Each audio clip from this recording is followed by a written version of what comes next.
Friends, welcome to Bilade sir classes.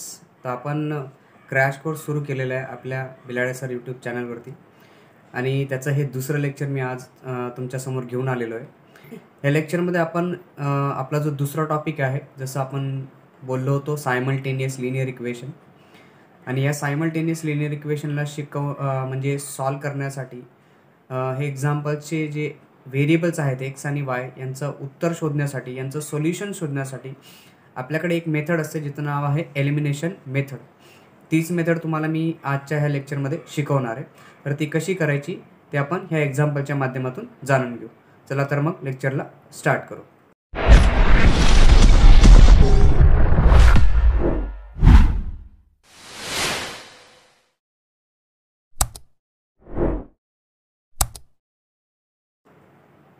तर बघा, हे एक एक्झाम्पल आपल्याला दिलेलं आहे. याच्यामध्ये दोन इक्वेशन आहेत. हे आहे पहिलं इक्वेशनमध्ये 3x + 2y = 29. हे पहिलं इक्वेशन झालं. दुसरं इक्वेशन आहे 5x - y = 18. आता हे इक्वेशन सॉल्व कसं करायचं?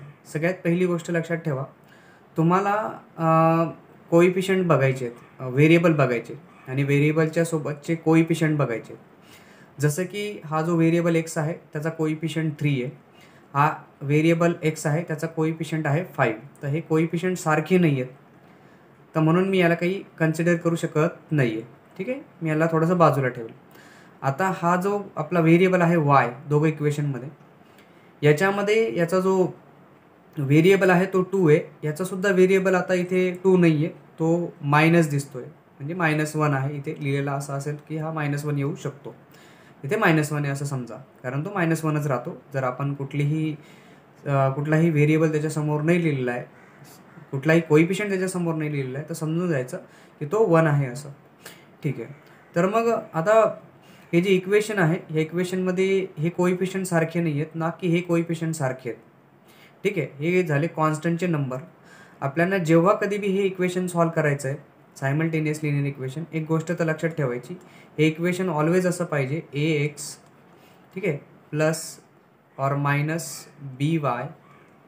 = c फॉर्ममध्ये हे यायला पाहिजे. तर आपण ही जी मेथड आहे एलिमिनेशन मेथडला यूज करू शकतो. ठीक आहे, आता हे जे इक्वेशन आपल्याला दिसत आहेत त्याच्यामध्ये आपण जसं की म्हटलं की कोइफिशियंट सारखे नाही आहेत आता, तर ते आपल्याला करावे लागतील. आणि दुसरी गोष्ट अशी की जे साईन आहे, जसं की याची साईन प्लस आहे, याची साईन काय मायनस आहे. आता आपल्याला हे माहिती आहे की जर आपण प्लस मायनस 2 नंबर घेतले तर ते मायनस होतात, बरोबर. जर मी सारखे 2 नंबर घेतले, एक नंबर प्लस आहे 2 आणि दुसरा नंबर -2 आहे, तर याचं उत्तर येणार आहे आपल्याकडे 0. म्हणजे याचा अर्थ की हे झाले एलिमिनेट, बरोबर आहे, काढून टाकणं, एलिमिनेट करणं, बरोबर. तर त्याला म्हटलं गेलं एलिमिनेशन मेथड, बरोबर. मग आता जसं की आपण म्हणतोय की एक प्लस आहे दुसरा मायनस आहे, याचा उत्तर जर 0 येईल तर ॲटोमॅटिकली आपला जो y आहे तो एलिमिनेट होऊन जाईल, बरोबर. तर मग काय करावं लागेल? जसं की हे इक्वेशन आपल्याला दिसतंय, ह्या इक्वेशनमध्ये हा 2 दिलेला आहे वायचा कोइफिशियंट, पण याचा कोइफिशियंट आपल्याला 2 दिलेला नाही आहे. तर मग मी काय करणार आहे किंवा आपल्याला काय करावं लागेल की हा जो कोइफिशियंट आहे तो सारखा करायचा. तर इथे 2 आहे, तर इथे 2 आणावा लागेल.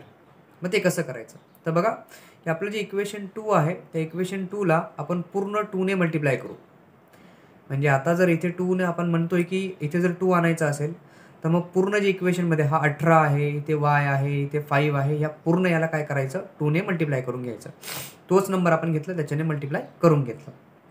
आता याच्याने जर आपण याला मल्टिप्लाय केलं तर इथे आपला 2 येणार आहे. तर बघा तो कसा येतो ते पण मी तुम्हाला सांगतो की कसा येणार आहे.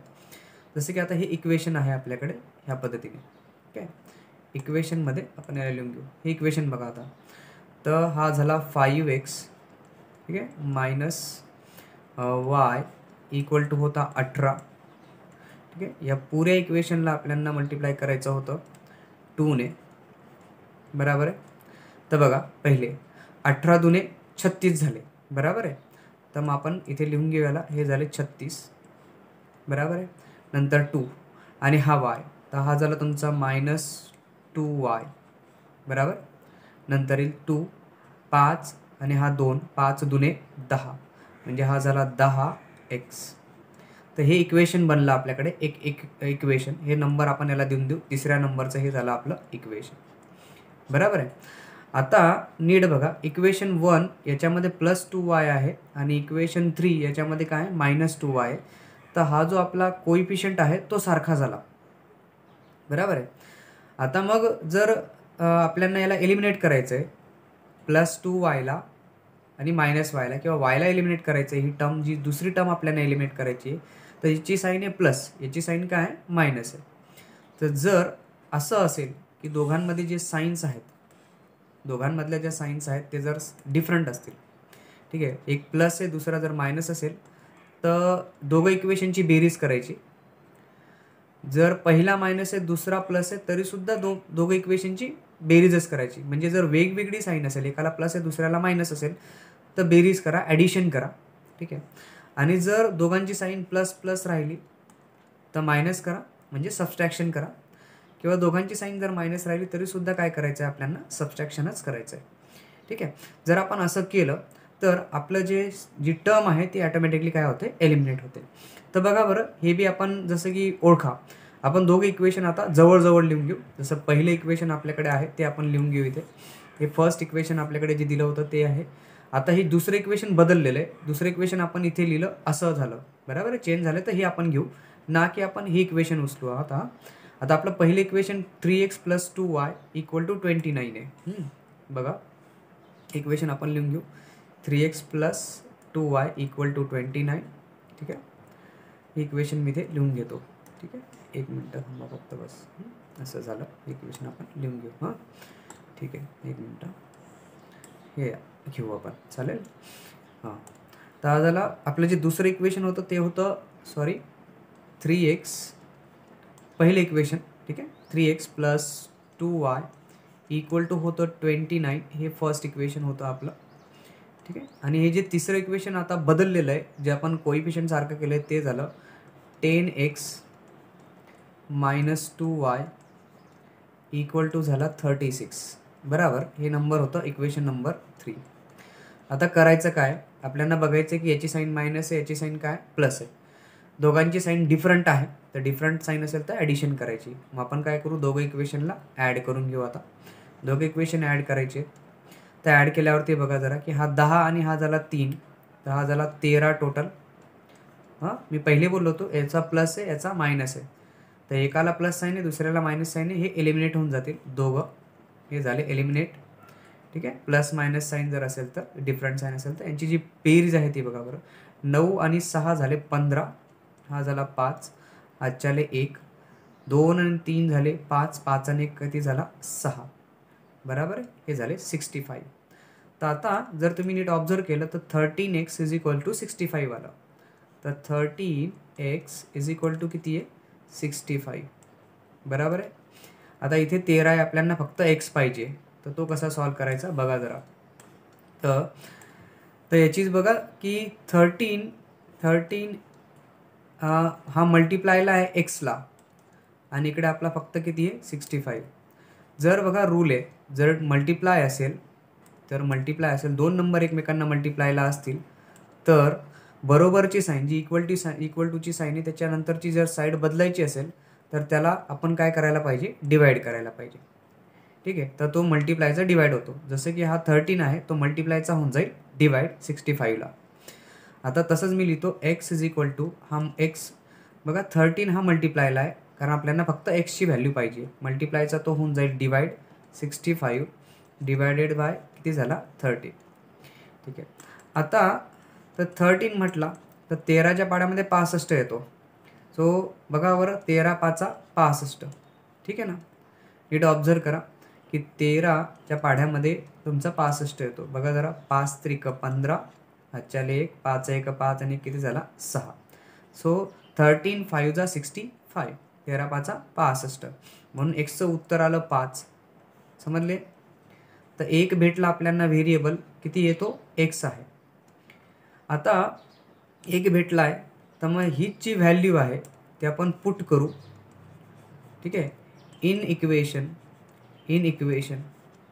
इक्वेशन आता ते 1 घ्या, 2 घ्या किंवा 3 घ्या, कुठल्याही एकामध्ये पुट करा. काही गरज नाही की कोण आपण पुट केलं तर ते आन्सर चुकेल असं, तर काही चुकत नाही. तुम्ही पहिल्या इक्वेशनमध्ये टाका, दुसऱ्यामध्ये टाका किंवा तिसऱ्यामध्ये टाका. पण बघा की तुमचं कॅल्क्युलेशन किती चांगलं आहे, तुम्हाला किती चांगल्या पद्धतीने प्लस मायनस करता येतात, गुणाकार भागाकार किती चांगल्या पद्धतीने करता येतात, त्या पद्धतीने तुम्ही इक्वेशन घेऊ शकतात. आता जसं की मी म्हटलं की याच्यामध्ये मी दुसरं तिसरं न घेता मी पहिलं इक्वेशन घेऊन घेतो. ठीक आहे. पुट ठीक आहे इन इक्वेशन 1. तर मी जी एक्सची किंमत आहे, एक्स इज इक्वल्स टू 5 ची किंमत ती इक्वेशन 1मध्ये टाकेल. आता इक्वेशन 1 काय होतं आपल्याला माहिती आहे आपल्याला, बरोबर आहे. इक्वेशन 1 होतं आपलं 3x + 2y = 29. तर बघा मी ते लिहिणार आहे इथे. 3x + 2y = 29. मी हे इक्वेशन लिहून घेतो एकदा आणि मग त्याच्यामध्ये एक्सची व्हॅल्यू 5 टाकून देतो. बघा, तर हे झालं 3x + 2y = झालं 29. ठीक आहे. याच्यामध्ये हा जो एक्स आहे तर तो एक्स मला भेटलेला आहे 5. किती भेटला आहे? 5. तर मग आपण एक काम करू, हा एक्स आपण 5 टाकून घेऊ. 3 × 5. ठीक आहे, कारण हा जो 3 आहे तो एक्स आहे, एकमेकांना मल्टिप्लिकेशनमध्ये असतात. प्लस 2y, 2 सुद्धा वायला मल्टिप्लायमध्ये, आणि हा झाला आपला 29 इथे. तर बघा, हा झाला 3 5 15 मीन्स 3 5 15 और 5 3 15, 5 3 15 म्हणा किंवा 3 5 15 म्हणा. हा झाला 15 उत्तर गुणाकार. प्लस हा झाला 2y = किती झाला तुमचा, हा 29 झाला आहे, बरोबर आहे.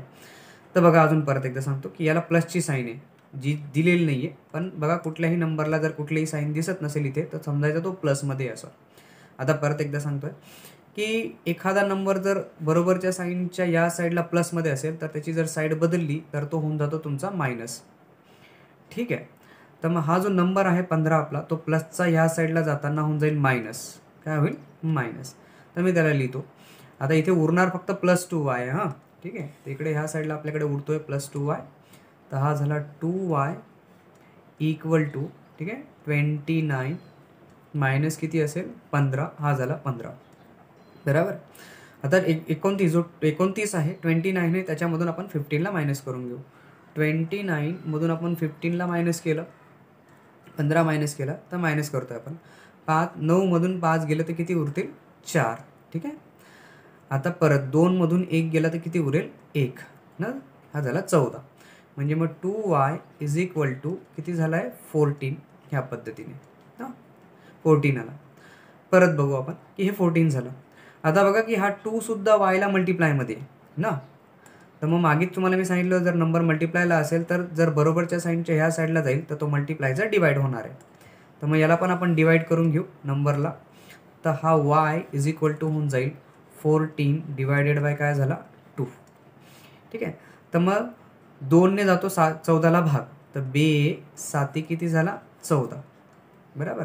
मग म्हणून जे y आहे आपलं त्याचं उत्तर किती आलं? 7. ठीक आहे. This is what our elimination method. ठीक आहे. आता याच्यामध्ये x आपला 5 आला आणि y किती आला आपला 7. सो देअरफॉर सोल्युशन, एवढीशी लाईन लिहायची, सोल्युशन ऑफ गिवन इक्वेशन, ठीक आहे, equation is x = 5 and y = काय 7. ठीक आहे. याच्यावरती बऱ्याचदा बोर्ड एक्झाममध्ये म्हणजे जो प्रश्न आहे तो विचारला जातो. जर तुम्ही ही मेथड समजले तर तुम्हाला चांगल्या पद्धतीने हे कॅल्क्युलेशन करता येतील किंवा तुम्हाला ही मेथड कशी यूज करायची ती पण समजेल. आता बघा की ही मेथड ॲप्लाय करण्यासाठी काय केलं गेलं, मेनली एलिमिनेट केला गेला एक कोणाला तरी. ठीक आहे. जसं की मी इथे वायला एलिमिनेट केला, एक्स आणि वाय हे 2 व्हेरिएबल होते, हे 2 टर्म्स आहेत, त्याच्यापैकी कुठलीही एक टर्म तुम्ही काय करू शकतात? एलिमिनेट करू शकतात. तर मी सहसा स्टुडंटला सजेशन करतो की दुसरी टर्म एलिमिनेट करा असं. पण जर तुम्हाला अजून चांगल्या पद्धतीने करता येईल तुम्ही पहिली टर्मसुद्धा एलिमिनेट करू शकतात. आता पहिली टर्मसुद्धा एलिमिनेट करणं आपल्याला काय ह्या एक्झाम्पल्समध्ये जमतं. ठीक आहे. तर मला वाटतं की हे जे एक्झाम्पल मी तुम्हाला आज शिकवलं सायमल्टेनियस इक्वेशन शिकवलं, याच्यामध्ये जी एलिमिनेशन मेथड मी तुम्हाला शिकवली ती समजली असेल. जर समजली असेल तर आपलं हे जे लेक्चर आहे ते इतर मुलांसोबतसुद्धा शेअर करा, कारण हे फ्री लेक्चर्स आहेत. ठीक आहे. सगळ्यांसाठी फ्रीमध्ये अवेलेबल आहे. ठीक आहे. तर लाईक शेअर करायला विसरू नका. जेवढं जास्त आपलं लेक्चर शेअर होत जाईल तेवढं जास्त मी तुमच्यासाठी व्हिडिओ अजूनसुद्धा टाकत राहील. ठीक आहे. So thank you for watching this video.